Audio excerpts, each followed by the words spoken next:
जब आप भिन्न यानी कि फ्रैक्शन को लिखते हैं तो वास्तव में ऊपर और नीचे की संख्या के लिए अलग अलग शब्दों का प्रयोग किया जाता है और ये शब्द ऊपर की संख्या या नीचे की संख्या की बजाय कुछ अलग हटकर हैं। गणितज्ञ आमतौर पर ऊपर की संख्या के लिए अंश यानी कि न्यूमरेटर और नीचे की संख्या के लिए हर यानी कि डिनोमिनेटर का प्रयोग करते हैं। अब जबकि हम जानते हैं कि भिन्न यानी कि फ्रैक्शन में ऊपर की संख्या अंश और नीचे की संख्या हर होती है, मैं यहां भिन्नों की जोड़ियों की तुलना करना चाहता हूं जिनका हर या अंश समान है। तो हम पहली जोड़ी पर नजर डाल लेते हैं। हमें 4/7 और 3/7 की तुलना करनी है और यहाँ पर ये चित्र दो पूर्ण इकाइयों यानी कि होल्स को प्रदर्शित करते हैं और ये दोनों इकाइयां समान हैं और ये पूर्ण इकाइयां 7 हिस्सों में विभाजित हैं। मैंने इन्हें 7 बराबर हिस्सों में विभाजित किया है और हमें यह पता लगाना है कि 4/7 और 3/7 में से कौन सी संख्या ज्यादा बड़ी है। तो 4/7 को प्रदर्शित करने के लिए हम 7 में से 4 हिस्सों में रंग भर लेते हैं, 1, 2, 3, 4। और आप देख रहे होंगे कि 4/7 को प्रदर्शित करने के दौरान हम पहले 3/7 पर पहुंचते हैं, जिससे आपको ये अंदाजा लग गया होगा कि 4/7 बड़ी संख्या है। और अब हम 3/7 को प्रदर्शित करने के लिए इसमें रंग भर लेते हैं। ये 1/7 है, ये 2/7 है और ये 3/7 है। और आप स्पष्ट रूप से देख सकते हैं कि दाईं ओर की तुलना में बाईं ओर हमने पूर्ण इकाई यानी कि होल के ज्यादा हिस्सों में रंग भरा है। इसलिए 4/7 3/7 की तुलना में ज्यादा बड़ी भिन्न है और हम इससे बड़ा यानी कि ग्रेटर दैन चिन्ह के साथ इसकी तुलना को गणितीय रूप से प्रदर्शित कर सकते हैं। हम लिख सकते हैं कि 4/7 3/7 से बड़ी संख्या है। कभी कभी आपको बड़ा यानी कि ग्रेटर दैन और छोटा यानी कि लेस दैन के चिन्हों को लगाते समय कंफ्यूजन हो सकता है। ये बड़ा यानी कि ग्रेटर दैन का चिन्ह है और ये छोटा यानी कि लेस दैन का चिन्ह है। और इसे याद रखने का सबसे आसान तरीका यह है कि दोनों चिन्हों में नुकीला सिरा हमेशा छोटी संख्या की ओर होता है और बड़ा खुला सिरा हमेशा बड़ी संख्या की ओर होता है। इसलिए यहां पर खुला सिरा 4/7 और नुकीला सिरा 3/7 की ओर है। 4/7 3/7 से बड़ी संख्या है। अब हम 3/7 और 3/4 की तुलना कर लेते हैं। यहां पर अंश यानी कि न्यूमरेटर समान है, लेकिन हर यानी कि डिनोमिनेटर अलग अलग है।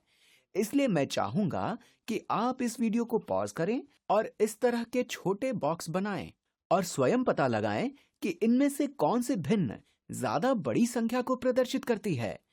अब इनमें रंग भर लेते हैं। पहले हम 3/7 में रंग भरेंगे।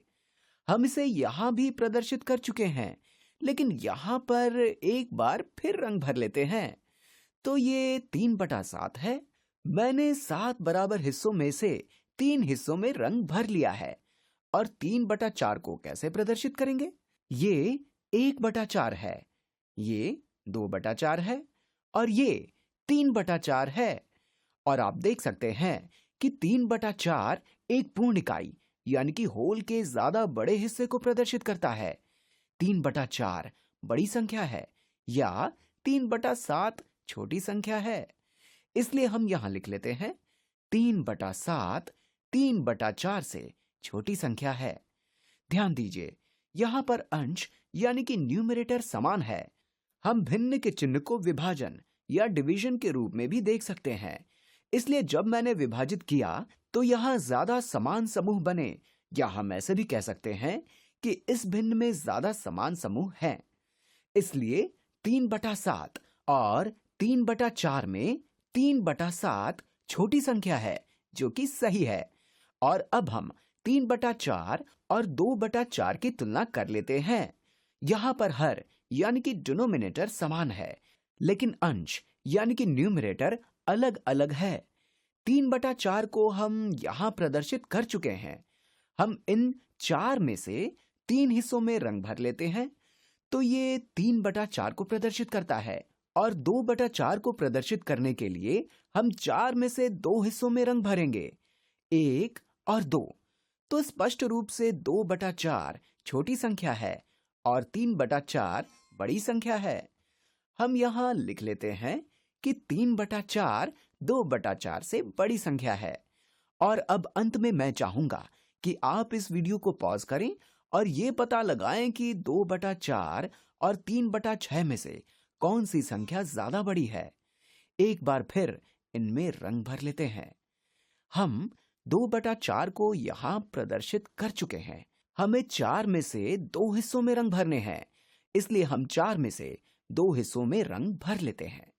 और 3/6 के लिए हमने पूर्ण इकाई यानी कि होल को 6 बराबर हिस्सों में बांटा हुआ है, 1 2 3 4 5 6। और हमें इनमें से 3 हिस्सों में रंग भरना है। और आप देख सकते हैं कि हमने पूर्ण इकाई यानी कि होल के बराबर हिस्सों में रंग भरा है।